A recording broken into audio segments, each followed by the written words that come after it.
What's up, fellow movie buffs and film connoisseurs? It's your self-proclaimed cinema shogun here, and in a shocking twist of events, it turns out Dog the Bounty Hunter isn't going anywhere after all. Now, as most of you all know, Dog the Bounty Hunter injured his ankle while on the hunt for Brian Laundrie, and he was supposed to return back to Colorado, but it turns out he's not going anywhere. The hunt is back on. But not just that. He had a special little message for Brian Laundrie and his family. Let's take a listen real quick. The coroner's report isn't good for the entire Laundrie family. Brian's only chance is to turn himself in. He cannot run forever. The Laundries have stonewalled Gabby's family because they knew what Brian had done. And it looks like they've helped him run. And now it seems like, based on the report coupled with their behavior, they have more than likely acted and aided and abetted a murder. Strangulation is not an accident. Strangulation is not an accident. It looks very bad right now for the Laundrie family. Brian, make a deal and turn yourself in now. So yeah, there goes Dwayne the Dog Chapman spitting nothing but straight facts. I agree with basically everything he said there. The Laundrie family is obviously stonewalling the Petito family because they know something. They know where Brian's at. They know they feel guilty. Otherwise, they would be more sympathetic. They would speak up. And I agree with him about everything he said about strangulation. It's not going to look good in court. It's going to look terrible. I don't see any way of Brian getting out of this. If he wants any sort of sympathy when it comes to his day in court, he needs to turn himself in now, because the longer this stretches out, the worse it's going to look on him.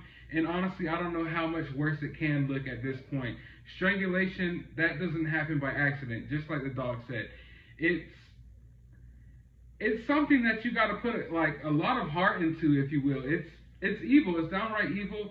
It's not a spur of the moment thing. It's not just a, maybe you pushed her and she hit her head on something. No, you strangulated her for minutes on end. It takes like 7 minutes to kill someone by manual strangulation, which is what Brian did. And I believe that's not something that just happens spur of the moment. You snap and you choke someone out and kill them. I feel like that's something that you had to think about. You had thoughts about this before it happened. We've all had our relationships. We've all had our arguments. I've never in my life thought about doing something like that. So to do something like that isn't something, in my opinion, that just happens in the heat of the moment. It's something that you thought about. Like you got some twisted thoughts in your head. But overall, I'm happy that Dog is back on the hunt. I'm really excited about that. I feel like it's a morale boost. We were all upset when we heard that he injured himself and he was going back to Colorado, because I just believe there's a lot of good that Dog can still do here.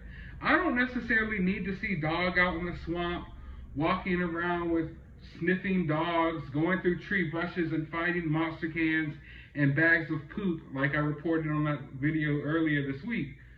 But I would like to see him go around this community, go around this town and talk to people.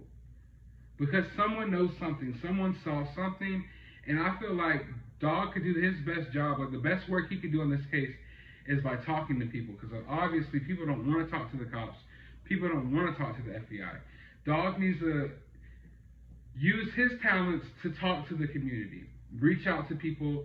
I don't feel like he needs to necessarily keep going and injuring himself. This is a guy who's about to be 70 years old, walking through swamps looking for Brian Laundrie. I feel like he would best be used as going to the communities to talk to people and things like that. But I want to know your thoughts about all of this down in the comments below, because surely you have some. And while you're down there, hit that thumbs up button, hit that subscribe button if you haven't already. Also, go to the description of this video. I will have a link to my CashApp if you would like to support this channel. Also, I have a link to my Twitter, so you can go follow me over there. And I'm going to put a link to my nerd channel where I do unboxings and find cool, hard-to-find toys, action figures, video games, and stuff like that. I'll have a link to that channel in the description of this video as well. So if you would like to show some support and you're a nerd and you're into pop culture, go over there and subscribe as well. But as always, find some time out of your day to go watch a movie.